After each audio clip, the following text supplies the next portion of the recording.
So Sean Durkin is back almost a decade after Martha, Marcy, May, Marlene.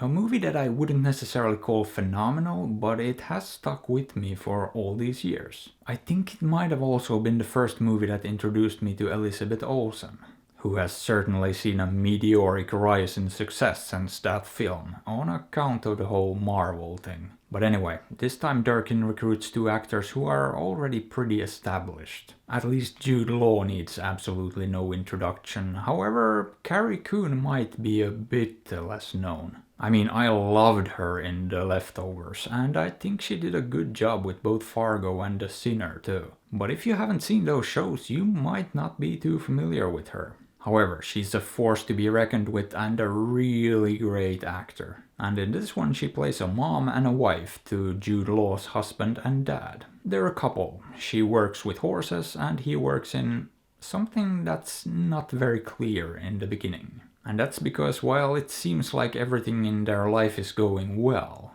things are boiling under the surface and something has to change if they want to keep going. And the movie basically follows this family as they attempt to make changes, try to adapt and find new ways of dealing with these changing circumstances. And it's a challenging time and tensions rise as the movie progresses. But here's the thing, this description doesn't even begin to do this movie any justice. Because this is a really curious and peculiar movie, mostly because of the tone. It just has this subtly tense and ominous tone and you just keep expecting something bad to happen. But when something does happen, there's no release in the tension at all. It just keeps going. If anything, it just ramps up things instead, without ever going too wild with it. The tension is always just lurking there under the surface and you keep expecting it to pounce on you. Meanwhile, you're not even really sure where the movie is even going, as far as the story is concerned. And combined all of that with some fairly sharp writing, some excellent performances, and what you've got is a strangely fascinating and captivating movie that never once lost me.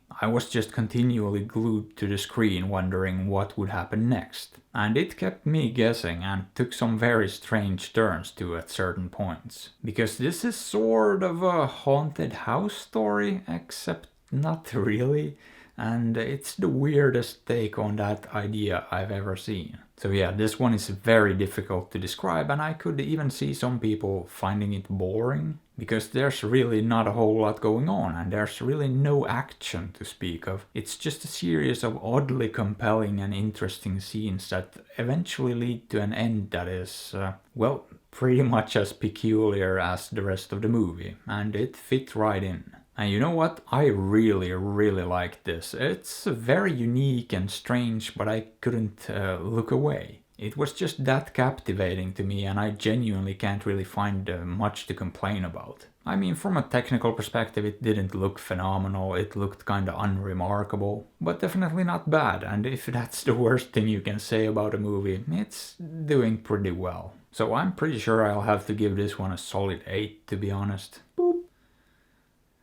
But does that mean I would recommend it? Yeah. However, I do understand if someone comes away from it not liking it. It's not for everyone, but I do think you should probably give it a chance. Or don't, after all, I'm not your dad. But hey, what are your thoughts on this? Have you seen it? Did you like it? Let me know. And if you enjoyed the video, maybe give it a thumbs up or sub to the channel because that would be fantastic.